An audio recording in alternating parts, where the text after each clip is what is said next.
Novo vazamento de dados na internet pode ter exposto mais de 100 milhões de contas de celular. Sobre este tema, vamos falar agora com a advogada do Intervozes, Flávia Lefevre. Bom dia, Flávia, como vai? Bom dia, Maria Tereza. Bom dia a todos e todas. Bom, doutora, para começar, acho que é legal explicar como que acontece ou como aconteceu esse tipo de vazamento. Como foi possível? Olha, como foi possível e quem é o responsável por esse tipo de vazamento, a gente, na realidade, ainda não sabe. E, aliás, esse é um dos grandes problemas, porque como o Brasil se atrasou muito, né, na edição de uma lei de proteção, uma lei geral de proteção de dados pessoais, que só foi aprovada em 2018 e só entrou em vigor em setembro do ano passado, né?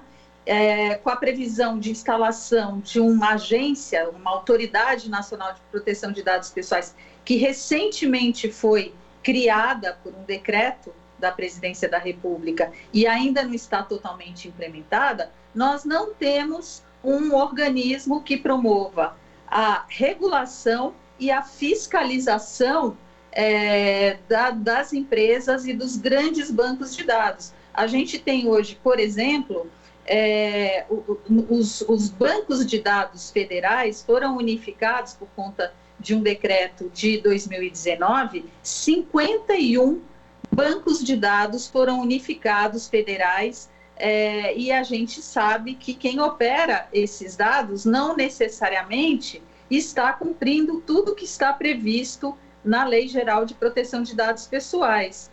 Inclusive porque esse decreto do governo, né, de 2019, ele traz várias incompatibilidades com a Lei Geral de Proteção de Dados Pessoais, motivo pelo qual a própria OAB já ajuizou uma ação uma ação civil pública contra este decreto.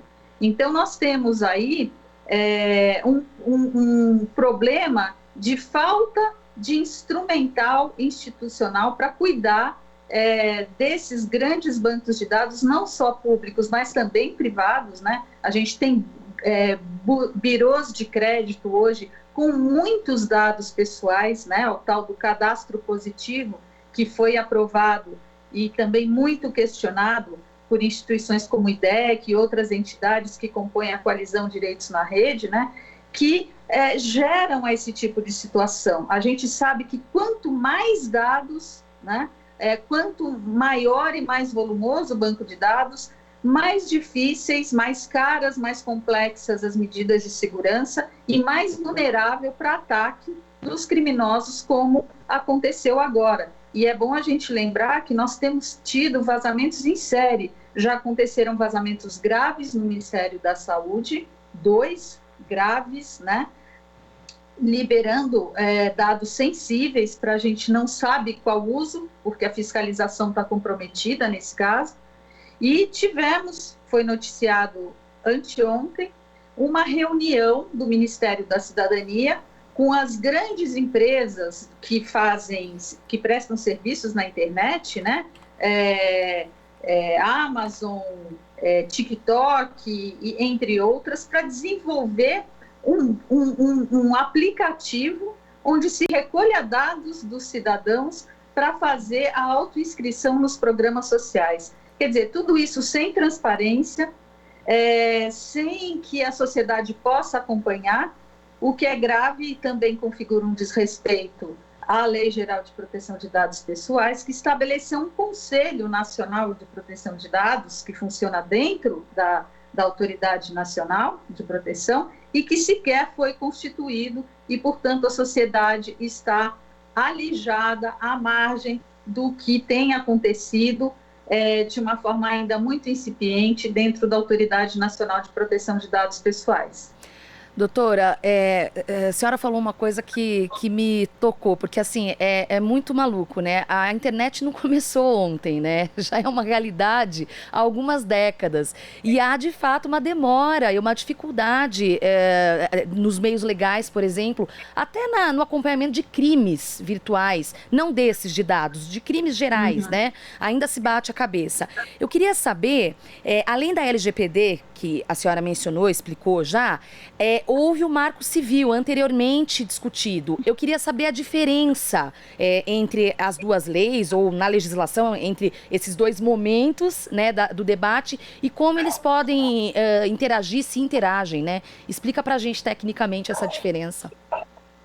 É muito importante essa consideração que você faz, Maria Tereza, porque, de fato, né, a Lei Geral de Proteção de Dados Pessoais, o Marco Civil da Internet e o Código de Defesa do Consumidor, né, são leis que operam como num microsistema, né? Elas estão todas interligadas quando se trata de proteção de dados pessoais.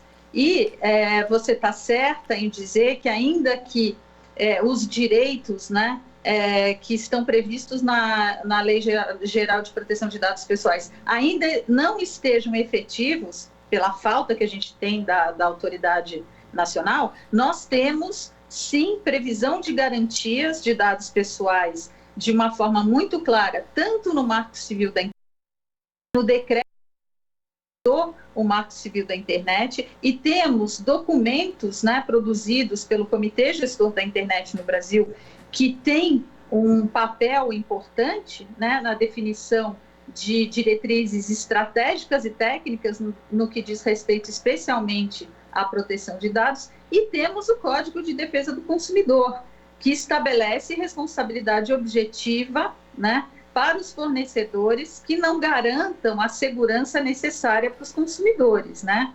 Então, se uma determinada empresa não utiliza, ainda que não estejam, né, as regulamentações toda a LGPD, mas que não implementa medidas de segurança suficientes para proteger e deixar menos vulneráveis os dados pessoais dos consumidores, essa empresa tem que ser responsabilizada, assim como o poder público também. A gente tem que lembrar que a Lei de Proteção de Dados, ela se aplica também ao poder público, né? E o poder público está sujeito à regulamentação e à fiscalização da Autoridade Nacional de Proteção de Dados Pessoais. E aí nós temos um grande outro problema, porque quando a lei, depois de muito debate, de um amplo debate com a sociedade, foi aprovada em agosto de 2018, previa-se, todos os dispositivos ali previam que a autoridade seria uma autarquia independente do Poder Executivo.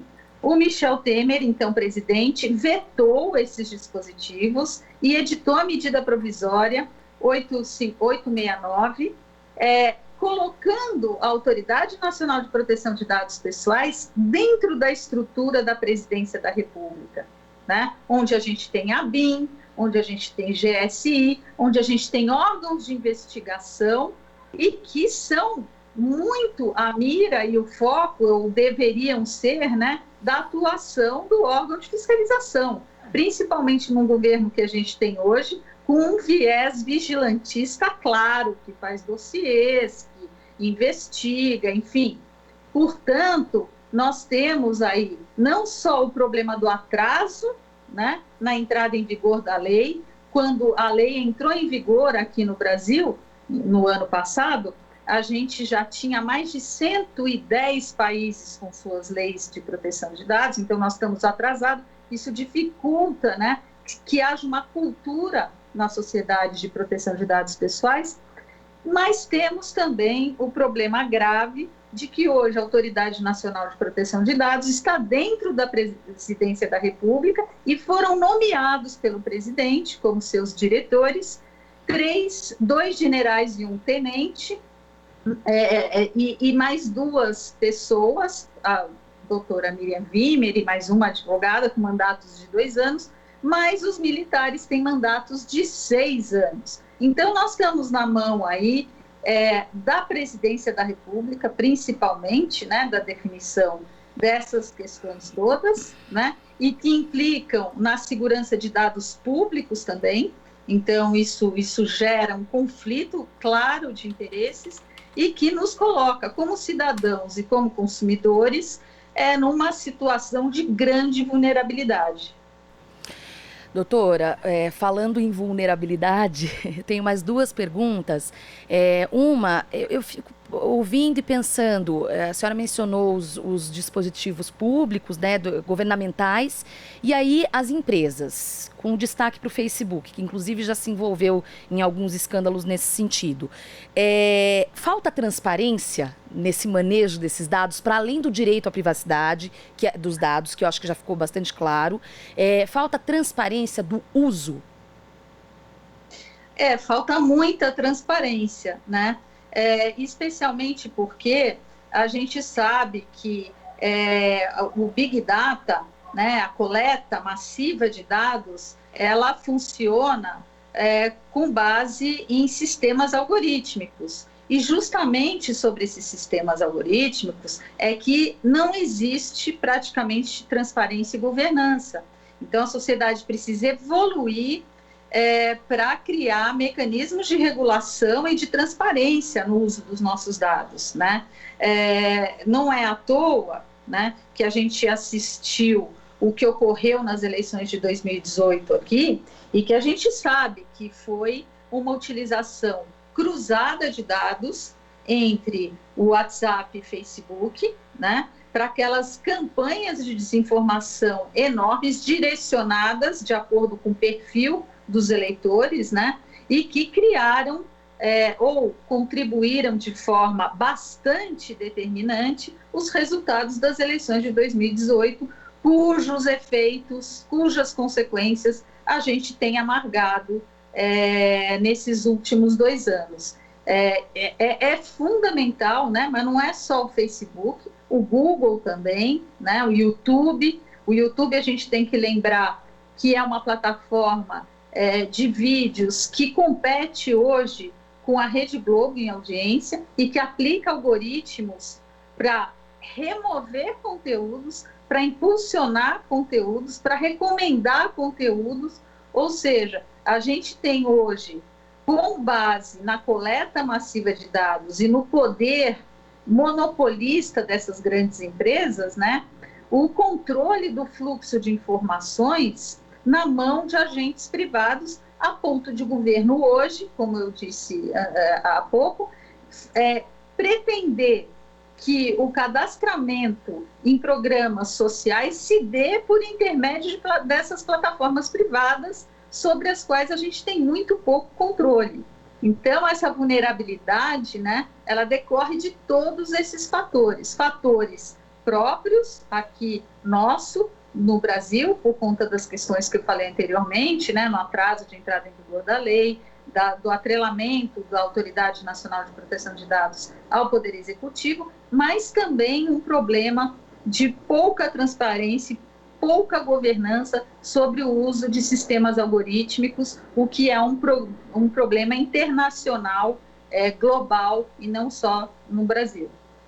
Bom, para a gente terminar, a gente está falando tudo do âmbito legal. Agora eu quero falar do âmbito ilegal, que é o seguinte: tanto esse episódio do vazamento dos celulares, quanto o anterior do mega vazamento dos CNPJs e CPFs, existe uma operação da Dark Web ou Deep Web, né? Há diferenças conceituais entre uma e outra, mas de fato que não é a Surface Web, que é onde nós, pessoas comuns, não criminosas, atuamos.